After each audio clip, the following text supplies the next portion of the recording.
Alam mo, Carla, naisip ko lang. Di ba patapos naman yung bahay natin? What if pagkatapos na yung bahay natin, magpakasal na tayo?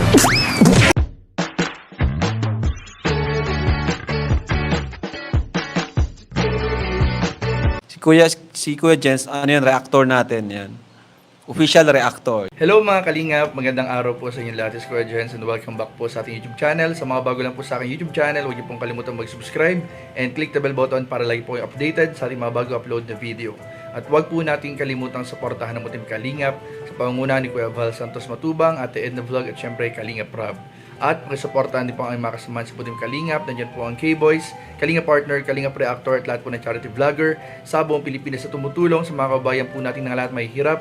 Suportahan po natin lahat, guys. So ngayong araw mga Kalingap ay samahan niyo po akong panuorin mga Kalingap ang ilang eksena po ng mag-agum na Jomar and Carla sa part 109 kung saan po may nakakatuwa at talagang hahagalpak po kayo mga Kalingap sa kakatawa na nangyari po habang nag-uusap mga Kalingap ang mag-agum na Jomar and Carla. And pamaya po mga Kalingap ay meron po tayo pag-uusapan tungkol po sa inaabangan po mga Kalingap na update po mga Kalingap sa kanilang kasal kasi medyo pinapahapyawan na po ngayon yan ng mag-agum. At syempre po yung mga update din po mga Kalingap sa mga abangan po natin sa mag-agum na Jomar and Carla. Marami pong mangyayari mga Kalingap. And syempre po mga Kalingap, yung pong announcement din po natin para sa mga sumusuporta po kay Carla, ay meron pong mangyayari po ngayong araw mga Kalingap, dapat ninyong abangan at suportahan. Yan ang ating pag-uusapan mamaya. Pero bago yun, panoorin po muna natin itong video na to in 5, 4, 3, 2. Carla, mukhang malalim ng iniisip mo, ha? Ano ka muna? Thank you. Ano ba iniisip mo? Wala lang. Kasi sa tuwing uwi ako dito kay mama, iniisip ko yung kung anong mangyayari sa future. Ganun. Tapos, syempre, naandun na din yung pressure. And syempre, manganganak si mama. 2 months na lang. Then, yung kinikita naman ni Papa, sapat lang sa pang-araw-araw, diba? Kaya, kailangan kong sibagan. Ayun naman, ay naintindihan naman kita dyan kasi wala, halos para sa naman tayo ng pinagdaraanan. Provider, ika nga. Mga kanya-kanya natin pamilya. So, naintindihan ko yan. Tsaka, nabagit mo nga, sobrang lapit na. Ilang buwan na lang, lalabas na yung kapatid mo. Diba? Pero, alam mo na, wag mo na sigurong isipin masyado. Tsaka, ako, alam ko naman, sobrang sipag mo.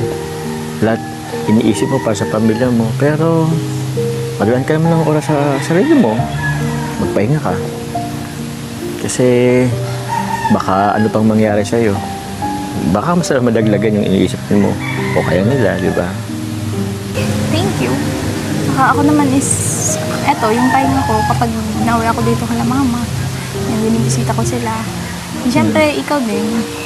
Kailangan mo din yun. Kailangan mo din ng pahinga. Kaya nga, kung tingin mo, andito ako, nandyan ka.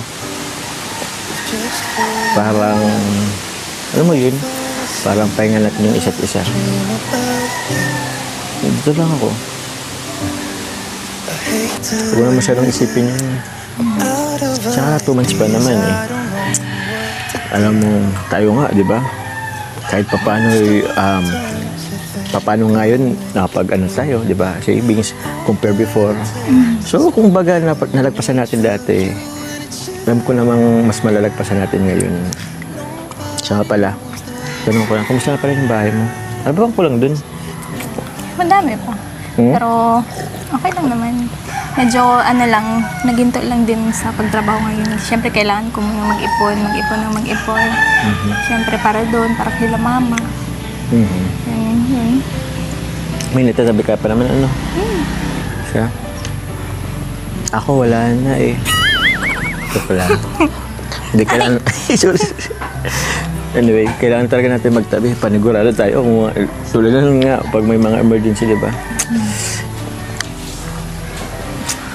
Alam mo, Carla, naisip ko lang. Di ba patapos naman yung bahay natin? What if pagkatapos na yung bahay natin, magpakasal na tayo? Sorry! Wait lang, sorry. Kasi, kaya namang out of nowhere. Basta-basta ka na lang nabanggit niya. Ma, tanya ba? Sige, okay na yan. Sorry. Sige, okay na yan. Hindi pa ako naliligo. Wala, ayaw mo na. Sige na. Bebe, tanya. Okay na, sige na. Wala, ayaw mo na. Sorry. Pabigla-bigla ka na usip. Nabigla ka ba? Okay na, talo. Okay na yan. Ay, ito si Amber. Ako na. Thank you, Amber. Ate mo kasi eh. Ha? Kaya, ay. Grabe lang yan. Okay lang. Okay ka na dyan? Ikaw naman. Ba't? Ano ba nakagulat sa tanong ko? Para namang hindi mo inaasahan yun eh. Pabigla-bigla ka naman eh. Oo. Tsaka, alam mo naman, sa hirap ng panahon ngayon, di ba? Nakaka-pressure na nga ang lahat eh. Oo. Tapos, ang dami ko na nga iniisip eh. Tapos, dadagdagan mo ko. Ay? Mabigat na ba ako sa'yo? Dagdag ba ako sa isipin mo? Dagdag ba ako sa problema mo? Hindi, Ay, ano naman? hindi naman yun yung ibig sabihin. Ba't hindi ka nakasagot agad? Para tuloy ano? Sorry, magpunas ka na lang. Isang basa ka tuloy. Ay, nalungkot naman ako bigla doon. Naintindihan naman kita. Sige na. Sige mo na. Hindi ko na ulit tatanungin. Alam ko na pressure ka lang. Sa dami ba naman inisip mo ngayon? Next year. Joke. Yan. Thank you sa pag-intindi. Okay lang. Thank you sa blessings, ha? Dami, ah. Shower, ah. Okay lang. Toothbrush naman ako eh. Ha? Toothbrush naman ako. Nag-toothbrush ka?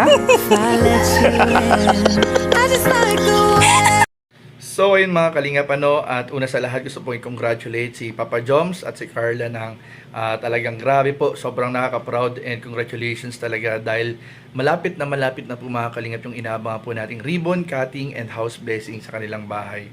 So parang binabanggit po sa amin si Papa Joms na parang second or third week po ng September yung magiging ribbon cutting nilang Mag-Agum. And syempre inaasahan po natin ang pagdalo ng mga taga-suporta, nagmamahal sa Mag-Agum, and syempre po mga kaibigan at kamag-anak pamilya po nila Carla at ni Papa Joms na dadalo po dyan sa ribbon cutting and house blessing. So inaasahan din po natin mga kalingap na sana po dyan mangyari yung pagkikita ng dalawang pamilya, ng dalawang magbalae o magbiyanan. Kalingap sana po dyan na magkita-kita po yung dalawang pamilya at yun po inaasahan natin dahil medyo may pahapyaw na rin po ng mga pagpaparinig o pagpaplano po ang Mag-Agum na Jomar and Carla tungkol po sa kanilang pagpapakasal. Pero syempre mga kalingap yan po ay darating po yan sa takdang panahon kung yan po talaga iluluubin na mangyari. Pero ang importante po sa ngayon ay masaya po tayo na nakikitang okay na okay po ang Mag-Agum na Jomar and Carla. Kaya sa mga nagpapakalat po dyan ng mga fake news at sa mga nagagawa po ng mga issues ay huwag na lang po nating pansinin mga kalingap. Focus lang po tayo sa pagsuporta sa Mag-Agum na Jomar and Carla. And ayun nga po pala sa update po sa mga nag-aabang po ng balita kay Carla Topolar ay meron po sila mamayang gabi na live selling po sa Velvet Box. So supportahan po natin mga kalingap. And doon po tayo magkita-kita at i-sold out niya po agad yung mga ila-live selling nila Carla mga kalingap. So yun lamang po at maraming po salamat sa panonood. Please don't forget to like, comment, share, and subscribe sa ating mga video. Maraming po salamat. God bless. Bye-bye.